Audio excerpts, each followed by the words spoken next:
Finally अब Israel सरकार ने सीज फायर कर दिया है। अब बेगुनाह लोग मारे नहीं जाएंगे। शायद अब लोगों को वापस अपना घर मिल जाएगा। गाजा में लोगों ने खुशी जाहिर की है। 7 अक्टूबर 2023 में हमास और इसराइल के बीच जंग चल रही थी, जिसमें सैकड़ों लोगों की मौत हो गई और करोड़ों लोगों ने अपने आशियाने खो दिए। देखते ही देखते 2 साल में गाजा एक खुले कब्रिस्तान में बदल गया। नमस्कार, आदाब, मैं मोहम्मद साकिब, आप देख रहे हैं न्यूज़ 18। इजराइल सरकार ने जुमे के दिन हमास के साथ एक सीज़फायर फ्रेमवर्क को एहलकार मंजूरी दे दी है, जिसमें गाजा में जद्दोजहद को 24 घंटे के भीतर मुअत्तल करने और उसके 24 घंटे बाद 72 घंटे के भीतर वहां से बंधकों की रिहाई मुमकिन हो सकेगी। ये मंजूरी उस वक्त आई जब मीडिएटर ने लगभग 24 घंटे पहले दोनों गुट के बीच समझौते का ऐलान किया। इजराइल के बिनेट ने जुमे की सुबह इस समझौते को औपचारिक रूप दे दिया।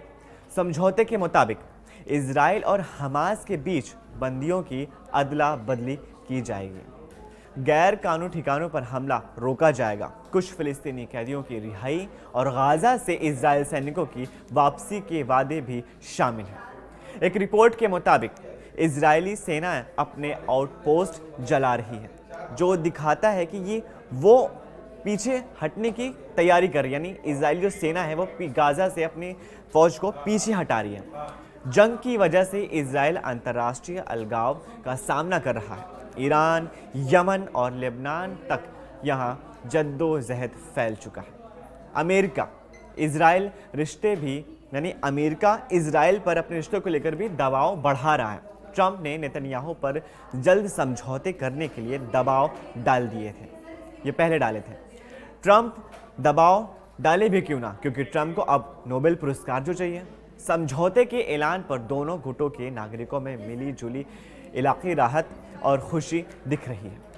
इजराइल, हमास और मध्यस्थ देशों के बीच एक समझौते के मुताबिक इजराइल सेना की वापसी के 72 घंटों के भीतर गाजा में बंद सभी इजरायली बंधकों, चाहे वो जिंदा हों या मर गए हों, उन्हें रिहा कर दिया जाएगा। कान पब्लिक ब्रॉडकास्टर के अनुसार शाही दस्तावेज के मुताबिक समझौते के मरहल में राष्ट्रपति ट्रंप का ऐलान इजरायली सरकार की मंजूरी के 24 घंटे के भीतर सेना की निर्धारित रेखाओं तक वापसी और गाजा में मानवीय सहायता का पूर्ण प्रवेश शामिल है। समझौता ये भी कहता है कि जब तक हमास समझौते को पूरी तरह लागू नहीं करता, IDF उन इलाकों में वापस नहीं लौटेगा जहां से वो हट चुका है।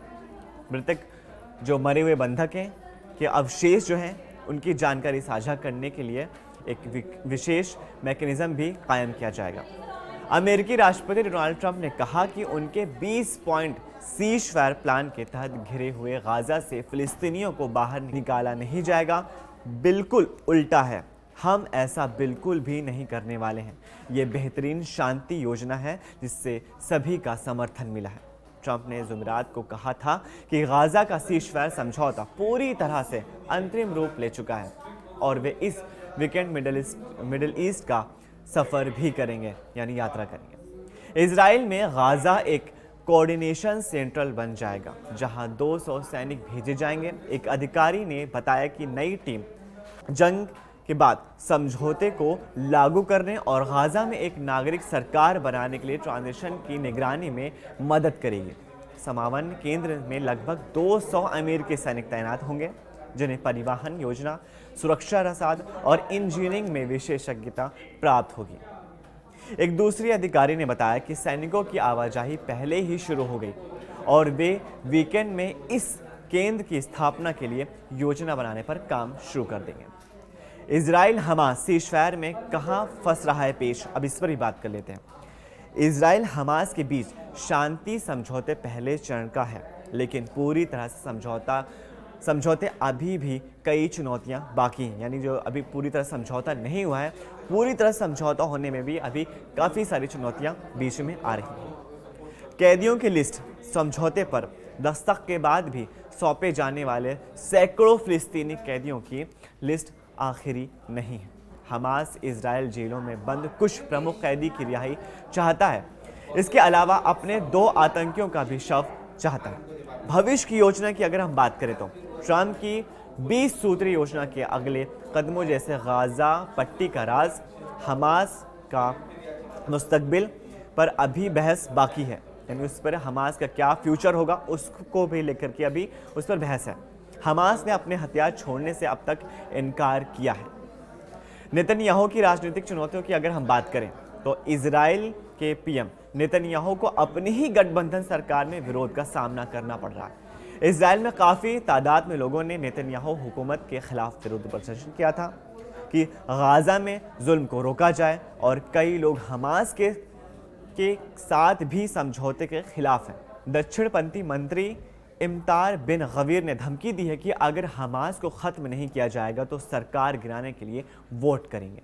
वहीं इस समझौते को लागू होते ही मदद के ट्रक भी भेजे जाएंगे गाजा में। गाजा के लोग, सैकड़ों हज़ार लोग तंबुओं में रहने के मजबूर हैं। उनके घर तबाह हो चुके हैं। इससे पहले भी गाजा में कुछ हमले से मौत हुई थी। स्थानीय स्वास्थ्य अधिकारी ने बताया कि एक दिन में 2 अलग विमान हमले में 7 लोग मारे गए। हमास के जलावतन गाजा प्रमुख खलील अल हय्या ने कहा कि उन्हें अमेरिका और अन्य साल्स के जंग के ख़त्म होने की गारंटी मिली थी। आंकड़ों के मुताबिक अब भी लगभग 20 इजरायली बंदा गाजा में जिंदा माने जा रहे हैं।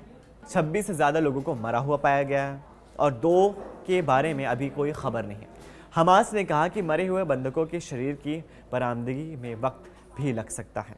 वहीं पीएम नरेंद्र मोदी ने भी इजराइल और हमास के बीच हुए शांति समझौते का स्वागत करते हुए अमेरिकी राष्ट्रपति डोनाल्ड ट्रंप के पीस प्लान का ऐतिहासिक कदम बताया। पीएम मोदी ने बताया कि ये समझौता मिडिल ईस्ट में स्थायी शांति की दिशा में एक बड़ी उपलब्धि है और इजराइल के प्रधानमंत्री बेंजामिन नेतन्याहू के मुताबिक नेतृत्व का प्रतीक है। पीएम ने अपने औपचारिक एक्स हैंडल पर लिखा, हम राष्ट्रपति ट्रंप के पीस प्लान के पहले चरण पर हुए समझौते का स्वागत करते हैं। यह प्रधानमंत्री नेतन्याहू के सशक्त नेतृत्व का भी प्रतीक है। हमें उम्मीद है कि बंधकों की रिहाई और गाजा के लोगों को मिल रही मानवीय सहायता से उन्हें राहत मिलेगी और स्थायी शांति का मार्ग प्रशस्त होगा। इस वीडियो को ज़्यादा से ज़्यादा लाइक कीजिए, अपने फैमिली और व्हाट्सएप ग्रुप में शेयर कीजिए। हम फिर मिलेंगे, तब तक के लिए शुक्रिया।